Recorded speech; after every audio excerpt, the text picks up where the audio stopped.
Comedian master Bharat గారు. ఆయన చిన్నప్పుడే చాలా సక్సెస్సే చూశారు.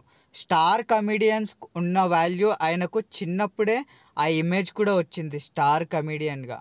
అండ్ అంతేకాదు ఆయన ఎన్నో మంచి మూవీస్లో యాక్టింగ్ చేశాడు. ఆయన స్టడీస్ కోసం మూవీస్ని ఆపేయడం అయితే జరిగింది మధ్యలో.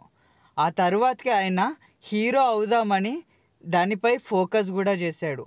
మధ్యలో ఆయన దూకుడు అండ్ ఏబిసిడి, కన్ఫ్యూజ్డ్ దేశీ అనే లాంటి మూవీస్లో కూడా కొన్ని కీలకమైన రోల్స్ అయితే చేశాడు. ఆ తర్వాతకైనా ఫుల్ ప్లెడ్జ్డ్గా హీరోగానే చేద్దాము అనేసి గట్టిగా ఫిక్స్ అయ్యి దానిపై వర్క్ చేస్తుండగా వాళ్ళ మమ్మీ పాస్ అవే అయిపోయింది. దానితో ఆయన మూవీస్లోకి రావడం ఇంకా లేట్ అయింది. ప్రజెంట్ ఆయన వాళ్ళ అమ్మగారు లేకపోవడంతో ఆయన చిన్నప్పటి నుంచి వాళ్ళ అమ్మ సపోర్ట్తో పెరిగి ఒక్కసారిగా లేకపోవడంతో ఆ నెగిటివిటీలో ఉండిపోయాడంట.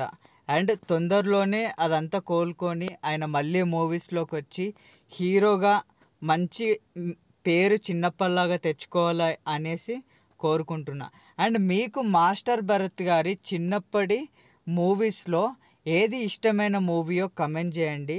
And thank you for watching this video.